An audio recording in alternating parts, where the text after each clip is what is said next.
If you just look around, it feels like life these days is often, well, chaotic, doesn't it? Information everywhere, we're reacting all the time, financial stress seems kind of normal. It really does. But the sources we're digging into today suggest something different. Yeah, the transforming your life isn't about some external luck like winning the lottery. It's about pulling these four specific levers inside yourself. Exactly. We're taking a really close look at what the sources call the four M's: mouth, mind, mood, and money. Foundational principles for self-mastery. And our mission in this deep dive is to cut through all that noise, right? Right. We want to show you the actual proven ways to gain control in these four areas. Think of it as a shortcut, maybe, to unlocking more stability and, well, success in your life. Okay, let's dive in. We've got a ton of research here saying success starts with controlling what comes out of your mouth. Let's unpack that one first. The sources really hammer home this idea that words are incredibly potent. They're like seeds. Seeds. How so? Well, they're the main tool we use to shape our reality. Well, How we see ourselves, how others see us. They create connection or distance. okay, so it's not just what you say. No, definitely not. Yeah. The clarity and the purpose behind it are crucial. Ambiguity.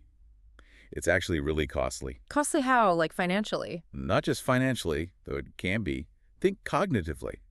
Our sources point out that if you're vague, the other person has to spend mental energy just figuring out what you mean. Ah, I see. So it slows things down, creates friction, misunderstandings. Precisely. So clarity isn't just, nice to have. It's an efficiency tool. Simple, direct language, said with intention. But then there's the delivery, the tone. You could say something totally factual, but if you sound defensive or maybe dismissive, The message is lost. Or worse, twisted. Tone is like the silent editor, isn't it? It completely changes the meaning. so to speak with purpose, you need more than just clear words and the right tone. Yeah, absolutely do. You need active listening first. You have to actually pause, process what the other person is saying. Make sure your response builds on understanding, not just, waiting for your turn to jump in. Okay, that pause you mentioned brings us to something really interesting in the material. Strategic silence, Ah, yes. Silence. which, let's be honest, often gets a bad rap, right? Especially in high-stakes situations. People see it as weakness, like you've given up or you're being passive-aggressive. That's the common view, yeah. But the sources flip that completely. They frame silence as a powerful display of self-control. How so? Think about it. Someone provokes you. That brief moment where you consciously choose silence, that's a vital buffer. It stops that instant emotional reaction you might regret later. Okay, so it's creating space. Space for composure. Exactly. That's where composure lives. But let's say I'm in a heated discussion, maybe with a colleague or my partner. How do I make sure my silence reads as I'm processing respectfully, not I'm shutting down or ignoring you? That comes down to intention and how you signal it nonverbally. Maintaining eye contact, maybe a slight nod, things that show you're still engaged. Right, the body language matters. Hugely. But the real Yeah. power of that silence is internal. It forces you to pause, lets the rational part of your brain catch up. So when you do speak, your reply is measured, constructive. And that builds trust. It doesn't fuel the conflict. Okay, so mastering the mouth, that's the output, which means we need to go deeper, right? Yeah. To the control center. Precisely. Which leads us to the second M, the mind. And the sources argue this isn't secondary. Mastering your thoughts is step one, the absolute foundation. It really is. Because thoughts shape your beliefs, beliefs drive your actions, and, well, your actions create the life you experience. This is where we stop chasing external stuff and focus on our internal architecture. So how do we gain control? What are the tools? The sources highlight three key things. Mm-hmm. First up is awareness. Simply becoming an observer of your own mind. Noticing the patterns. Yeah, spotting those automatic, often unproductive thought patterns. The scripts you run every day without even realizing if they're actually helping you. Okay, so step one, note on the script. Step two. Step two is using mindfulness. And this isn't just about meditating for hours. It's about being radically present in the moment. Why is that so important? Because that presence creates that vital space we talked about earlier, Right. the space between the stimulus that ever happens and your reaction. Ah, that pause again. It seems central. It's everything. That space is where choice lives. And once you can access that space consistently, Then you can start rewriting the script. exactly, using tools like positive visualization and affirmations. And this isn't just wishful thinking or repeating happy phrases. It's a real neuro-linguistic technique. Explain that a bit more. How does visualizing help? By vividly imagining the outcomes you want, feeling the success, you're essentially training your brain to perceive that future as if it's already happening.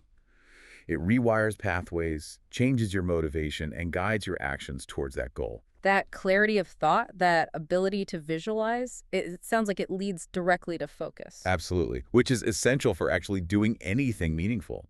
Focus, as the sources define it, is the ability to sustain attention on a single, important, long-term goal. It's especially hard in our world, which seems engineered for distraction. So true. And that requires real clarity on what the goal even is. Definitely. The sources use a map analogy. A fuzzy goal like, I want to be richer, is like having a map of a whole continent with no roads marked. Right, you're lost before you start. But a clear goal, say, I'll increase my passive income by 15% this year through specific investment X. Now, that's a map with a clear route, landmarks you can see. You know where you're going. And staying on that route requires constant prioritizing, doesn't it? Saying no to distractions, resisting that pull towards immediate gratification. Oh, immense discipline. You have to consciously choose the long-term goal over the short-term pleasure again and again. Which links back to something you mentioned earlier, boundaries, even for the mind. Yes, definitely. Focus requires protecting your time and your mental energy. If you can't say no to things that pull you off course, you're basically giving away your most valuable resources. So saying no to something unimportant. Is really saying yes to your actual goals. Yeah. Yes to your future self. Okay, that flows perfectly into the third M mood. Yeah. If we manage our thoughts, mind, we need to manage the emotional output, our mood. Right. And again, this isn't about suppressing feelings. Right. Not about becoming a robot. More about understanding them. Exactly. Recognizing, understanding, and then proactively regulating your emotions so they work for you, not against you. How do we do that in the heat of the moment? Are there techniques? Yes.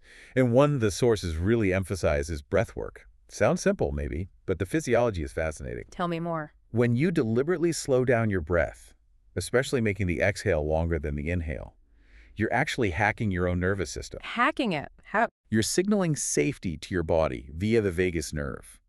This activates the parasympathetic nervous system, the rest and digest state, and pulls you out of that fight or flight panic mode. It's a rapid way to force your body to calm down. Wow. Literally tricking your body into chilling out. But what if the situation is genuinely bad? Like you get some really tough news. Breathing might not feel like enough. That's where the next tool comes in. Cognitive reframing. This is a game changer. Okay, what is that exactly? It's the mental discipline of changing how you interpret a situation, which then changes your emotional response to it. Can you give an example? Sure. Let's say a big project at work hits a major setback. Your initial reaction might be panic, thinking it's a failure. Right, catastrophe mode. But with cognitive reframing, you consciously choose a different interpretation. You might frame it as, okay, this is important feedback. What didn't work? How can we learn from this and pivot to make it stronger? You're choosing curiosity over catastrophe. That word choosing feels important there. It's the absolute key. It's the difference between reacting and responding.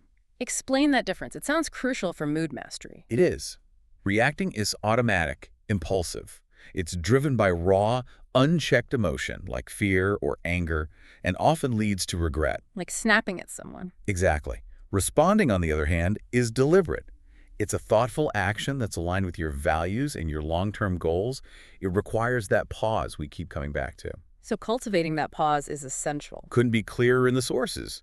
Without that pause, you're just living at the mercy of external triggers and other people's actions. And to protect that ability to respond thoughtfully, we need defenses. We need boundaries.